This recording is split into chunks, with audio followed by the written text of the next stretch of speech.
listened to a lecture and took copious notes for that very reason. Of course, he wanted you to read them again so you could pass the exam. And it worked.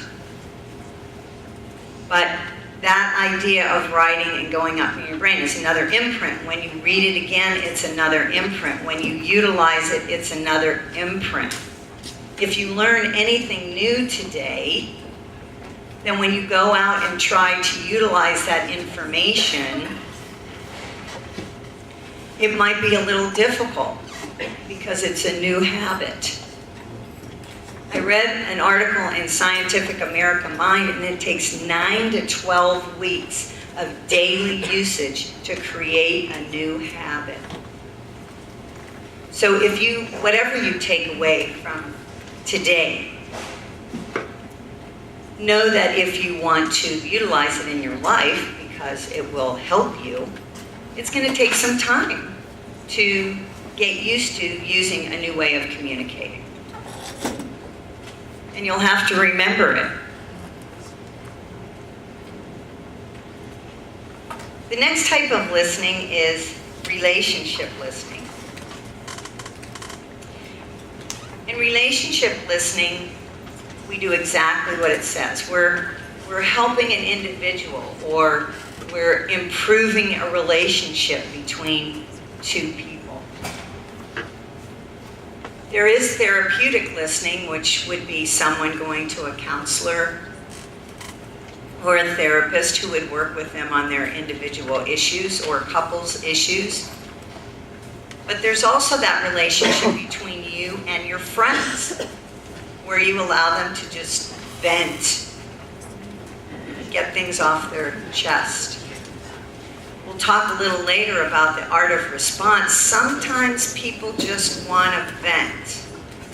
They don't want you to fix. So the next time someone comes to you to vent and just says, oh my God, you couldn't believe that. See if they ever ask, what would you do?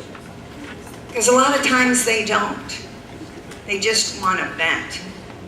Someone told me once that if I'm having a conversation, let's say I have a friend who always wants to fix when I vent, that it might be better for me to go to that friend and say, you know, I just want to vent. I don't really care what you think. I don't really care. I just need a sounding board. Will you be that sounding board?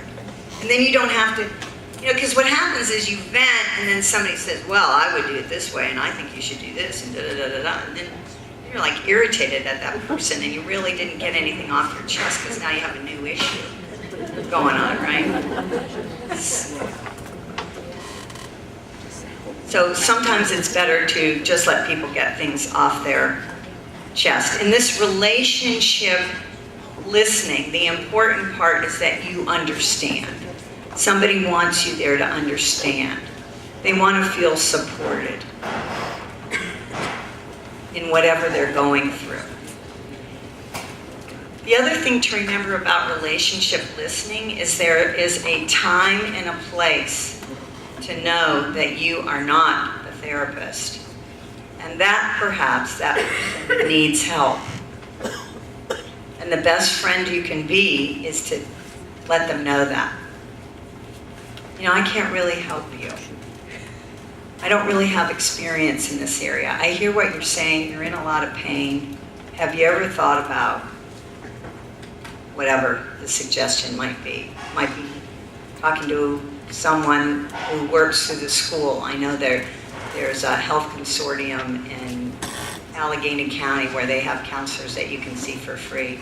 It may be telling someone it's time for them to go to AA. I don't know. But sometimes you're not the answer. And it's really important for us not to take on that responsibility.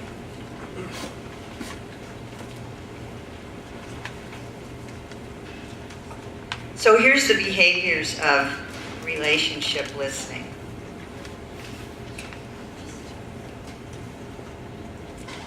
Be attending. Remember, somebody really wants you to understand what they're talking about. So you want to make sure that you have eye contact. You know, when somebody comes to you with a problem and they want to talk to you about it, it's not a good time to look around or look at your phone. That's not what they're there for. what I said about being supportive, make sure your responses are positive. When somebody's laying something out for you a problem that they have, they really don't want to hear you say, well, I think you're stupid. Why would you worry about that? But people do that. So again, this goes back to self-awareness. What is this person trying to do? What does this person want from me? The worst thing you can do when people are talking to you about something that's sensitive to them is turn it on yourself and take over the conversation. And you all know people like that. I'm really having a hard time at work. My boss is such a pain. And then you turn to me and say, oh, well, my boss is way worse. Let me tell you what he did. That's not what I'm trying to elicit. So just be aware of that. Sometimes we feel like that's an open door. Now I can say what I have to say. But usually that's not what people are looking for. They want a sounding board, not a resounding board. There's a big difference between the two.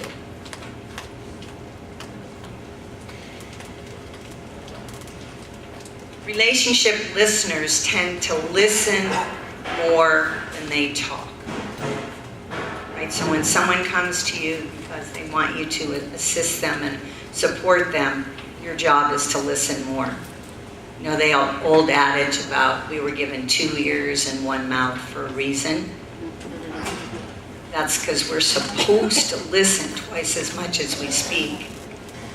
And for most humans, we do just the opposite. Unless we concentrate. It's just human nature. It doesn't make you a bad person. Sometimes it's better to just be quiet and listen. Sometimes that's the best thing you can do for someone. Sure. And then there's empathizing. Empathizing is a really interesting word. It does not mean feeling sorry for someone. That's sympathy. And it certainly doesn't mean apathy, which means you don't care at all. It's feeling with the person. And empathy is a wonderful gift between friends or workmates or bosses and people who work for them. Empathy is a wonderful thing. It really makes you feel listened to and understood.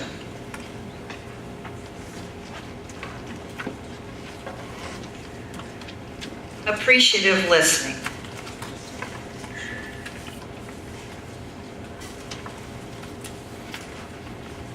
Appreciative listening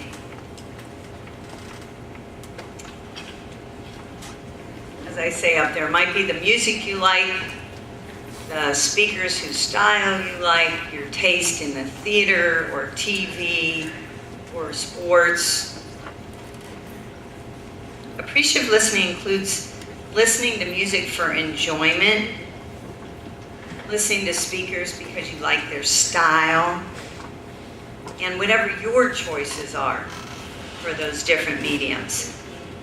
It is the response of the listener, not the source of the message, which defines appreciative listening. So what provides appreciative listening for one person wouldn't be appreciative listening for another.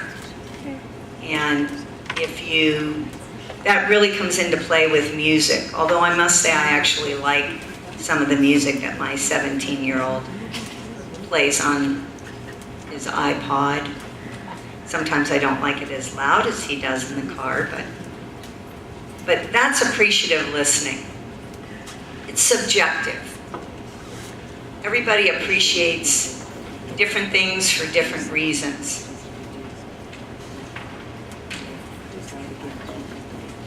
And the qualities of appreciative listening have to do with what you're listening to, where you're listening. It could be the style of the presenter if you're listening to someone. It could be whether you go to a concert outdoors or you go to a concert at Heinz Hall, the acoustics. Your perception. I I went to hear someone speak last week, a Buddhist monk, and I had really high expectations because I had seen another Buddhist monk speak last October who was phenomenal. And I think it was because my expectations were so high that I really didn't enjoy that presentation very much. I think it was me. I don't think it was him.